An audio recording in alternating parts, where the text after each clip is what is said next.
Then everyone else joined in, though understandably not with quite the same enthusiasm as the people on the show.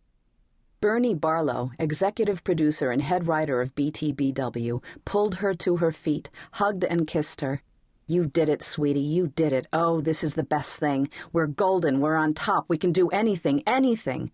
He gave her a little push. "Go get it, babe, you deserve it, but be fast, time is running down." And from Lulu, who was patting her shoulder, not wanting to disturb her hair or makeup, "You look gorgeous, go get 'em, Tiger." Mary Lisa heard Elizabeth saying over and over, "I knew you'd get it, I knew you'd get it, you're the best." So many voices she knew congratulating her. Lulu lightly shoved Mary Lisa into the aisle. All the tension, the gut-knotting terror, the cannonball of nerves gripping her stomach, all of it disappeared in a flash.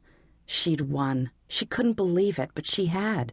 She smiled hugely right into the camera that was homed in on her face and took her first step down the wide aisle. I won't trip, nice and easy now, shoulders straight, glide, glide.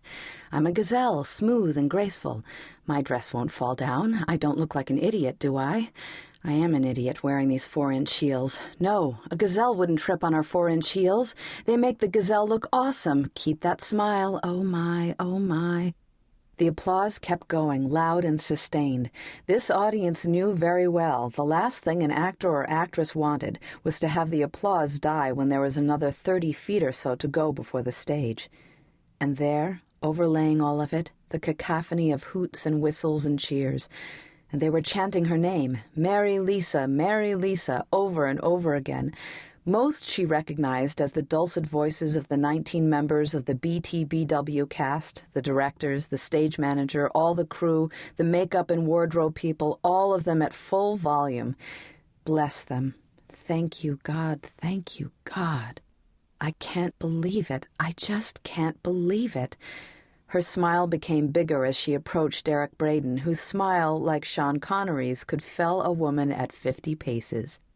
He kissed her cheek, whispered in her ear, "You want to come over to Y&R?" She gave him a silly grin and whispered back, "Only if I can marry you and have your baby." To which he kissed her again, whispered against her cheek, "I'll speak to Melody backstage, see what she thinks." Then he formally placed the Emmy in her hands. She turned to hug Melody Thomas Scott, so very beautiful and talented, who was smiling at her, congratulating her, and then Mary Lisa stepped to the podium. She looked out across the overflowing Kodak Theater at the beautifully dressed people, all of them looking back at her. She nodded happily at the many faces she worked with daily, basked for an instant in the presence of all those great stars she'd watched over the years. She drew in a deep breath, raised the Emmy high, and thought, "Damn, I'd sure like to thank 36 people, but there's no time. I am so happy at this moment, so proud and thankful to all the wonderful people I work with on Born to Be Wild, that if I weren't wearing this tight dress, I'd be clicking my 4-inch heels together. Thank you, Burney, Clyde, all our actors and actresses, our directors, the incredible makeup artists. All of you know who you are. Thank all of you so very much." She waved the Emmy, then carefully made her way back to her seat. She was so excited, her adrenaline level so high, she wouldn't be surprised if it geysered out of the top of her head. She felt hands patting her, murmurs of, "Way to go, congratulations, you deserve it," and then shushes because there were only 2 minutes left, and Juliet Mills was quickly reading out the names of the outstanding drama series. Then Steve Burton opened the envelope, studied it, and with perfect timing called out, "And the winner is Born to Be Wild, Fox, Bernard Barlow, executive producer and head writer." Burney's face flushed scarlet. He was close to hyperventilating, and he was shaking. Mary Lisa knew he was feeling exactly what she'd felt. She hugged him. "You're wonderful, Burney. Congratulations. But hurry, you've got 1 minute before they pull the plug on all the TV sets in the world."